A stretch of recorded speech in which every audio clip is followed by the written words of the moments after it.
میرے حضور کا ارشاد ہے، جب بندہ مومن سحری کے لیے بیدار ہوتا ہے، ایک فرشتہ اس سے کہتا ہے اٹھ اللہ تجھ پر رحم کرے، وہ اٹھ کر کھڑا ہو جاتا ہے تو اس کا بستر اس کے لیے دعا کرتا ہے۔ یہ بات آج تک نہیں سنی ہوگی، پھر غور سے سنیں۔ میں اس بات کو پھر سنانا چاہ رہا ہوں۔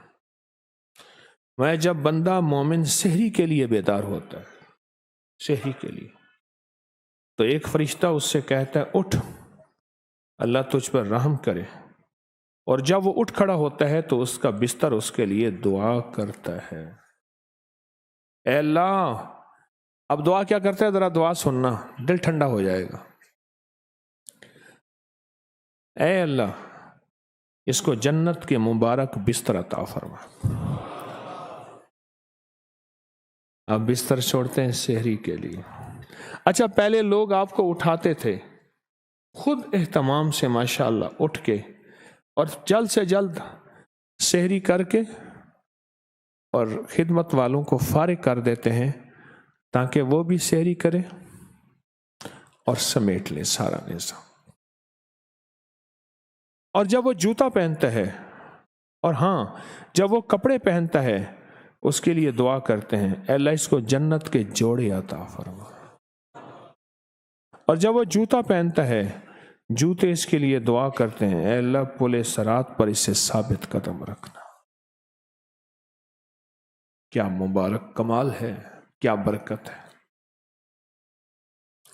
اور جب وہ کھانے پینے کے لیے برتن لیتا ہے، برتن اس کے لیے دعا کرتے ہیں اے اللہ اسے جنت کے برتن اور جنت کی نعمتیں عطا فرما۔ اور جب وہ وضو کرتا ہے، پانی اس کے لیے دعا کرتا ہے اے اللہ اس بندے کے گناہوں سے پاک کر دے۔ اور وہ کعبہ کی طرف منہ کر کے کھڑا ہوتا ہے تو بیت اللہ اس کے لیے دعا کرتا ہے اللہ اس کی قبر کو وسیع کر دے، اس کی قبر کو منور کر دے اور اپنی رحمت اس پر زیادہ کر دے۔ کعبہ 3 دعائیں کرتا ہے۔ کتنی دعائیں؟ کعبہ 3 دعائیں کرتا ہے۔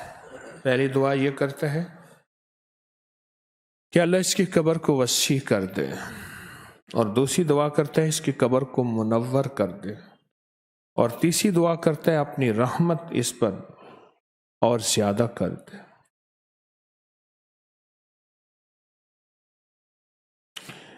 اور حدیث میں ہے کہ سحری کھایا کرو۔